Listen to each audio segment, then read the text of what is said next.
शक्तुमिवतित उना पुनन्तो यत्र धीरा मनसा वाचमक्रत। ఓం నమో గణపతయే. ఈ రోజున మరొక ముఖ్యమైనటువంటి అంశంతో నేను మీ ముందుకు రావడం జరిగిందండి. మీ అందరికీ తెలుసు, చాలా కాలంగా మనం సిరాజ్ రెహమాన్ గారి గురించి చర్చించుకుంటూ ఉన్నాం. మన సిద్ధాంతం ఒకటే, మన అభిప్రాయం ఒకే ఒకటి. ఆయన మతం గురించి ఆయన మతస్థులకు ఏమైనా చెప్పుకోవచ్చుగాక, కానీ హిందూ ధర్మం లోపలికి చొరబడి హిందూ ధర్మానికి సంబంధించినటువంటి అంశాలు వక్రీకరిస్తూ హిందువుల్ని తప్పుదారి పట్టించడం అనేది అది చాలా పెద్ద తప్పు అని నేను చెబుతూ ఉన్నాను. దాని గురించే మన యొక్క పోరాటం కూడా జరుగుతూ ఉన్నది. ఈయన కొన్ని వందల వేల ఉపన్యాసాలు ఇచ్చాడండి. ఈయన అందులో ఒక ఆణిముత్యం వంటి మరొక ఉపన్యాసాన్ని మీకు ఇప్పుడు నేను వినిపిస్తాను. ఆ తరువాత దానికి సంబంధించినటువంటి విశ్లేషణ నేను మీకు చేస్తానండి.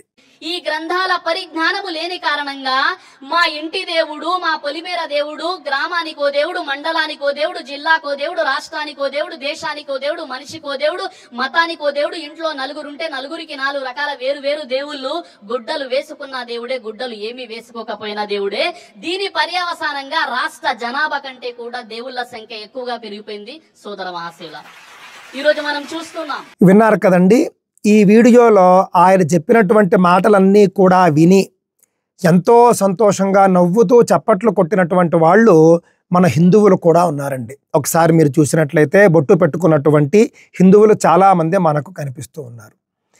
ఈయన మాట్లాడినటువంటి మాటల్లో ఎంతో దారుణంగా మన హిందువుల్లో ప్రతి ఒక్కరికి కూడా, ప్రతి కుటుంబానికి కూడా ఇంటి దైవము అని ఉంటారు, కుల దైవము అని ఉంటారు, అలాగే గ్రామ దేవత అని ఉంటారు. గ్రామ దేవతతో పాటుగా ఇంకా ఇతర అనేక రకాల దేవతలు మనకు కనిపిస్తారు.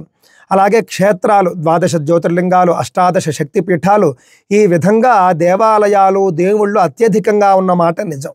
అయితే ఆ విషయం ఇతనికి ఎందుకండి? ఎవరడిగారు ఇతన్ని?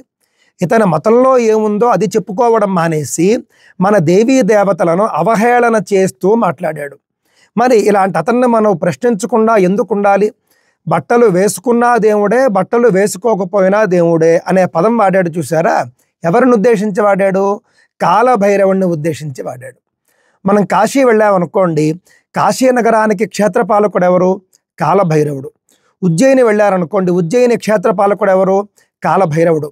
ఈ విధంగా శివాలయాలకు, శైవ క్షేత్రాలకు కాలభైరవుడు క్షేత్రపాలకుడుగా ఉంటాడు. మనం ఎంతో గొప్పగా పూజించుకుంటాం ఆయన్ని. అలాంటి కాలభైరవుణ్ణి ఉద్దేశించి వెక్కిలి చేష్టలతో బట్టలు వేసుకున్నా దేవుడే, బట్టలు వేసుకోకపోయినా కూడా దేవుడే అని చెప్పేసి ఇతను మాట్లాడాడండి. మరి ఇలాంటి విషయాలు మనం ఖండించాలా వద్దా? ఇంకో మాట అన్నాడు అతను. ఏమిటంటే రాష్ట్ర జనాభా కంటే కూడా దేవుళ్ళ జనాభానే ఎక్కువైపోయింది అని చెప్పేసి అంటూ ఉన్నాయి. వీళ్ళ మతంలో వీళ్ళు ఒక్కొక్కరు కూడా ఎంతమంది భార్యలు ఉంటారు, ఎంతమంది సంతానం ఉంటుంది, ఒక్కొక్క ఇంట్లోనూ కూడా 4, 5 భార్యలు లెక్కలేదు, సంతానం అయితే అసలే లెక్కలేదు. కావున వాళ్లకు దేవుడు ఒకడే అట, కాకపోతే వీళ్లకు భార్యలు అనేకం. సంతానం గురించి అసలు చెప్పాల్సినటువంటి అవసరమే లేదు. దేవుడు ఒక్కడు కావచ్చుగాక వాళ్ళు పూజిస్తూ ఉన్నటువంటిది.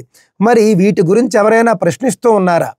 నిజంగా చెప్పాలి అనంటే వాళ్ళ మతం లోపల అంతర్గత విషయాలు మనం చర్చించాం.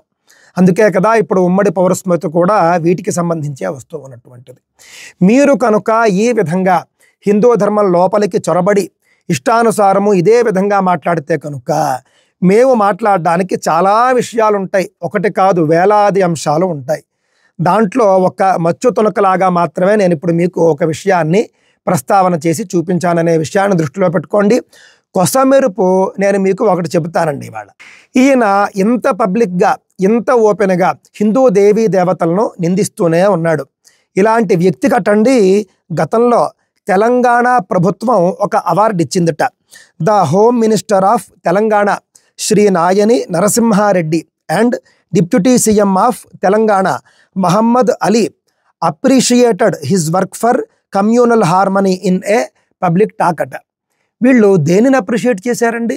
తెలంగాణ రాష్ట్రానికి సంబంధించినటువంటి ఉప ముఖ్యమంత్రి, అదేవిధంగా తెలంగాణ రాష్ట్రానికి సంబంధించినటువంటి హోంమంత్రి, వీళ్ళిద్దరూ కూడా సిరాజ్ రెహమాన్ని ఏ విషయంలో అభినందించారు, ఇది మనకు తెలియాల్సినటువంటి అవసరం ఉన్నది. అలాగే దాని తర్వాత he was awarded peace appreciation certificate by Shri Mahender Reddy IPS, commissioner of police, Hyderabad city అటండి.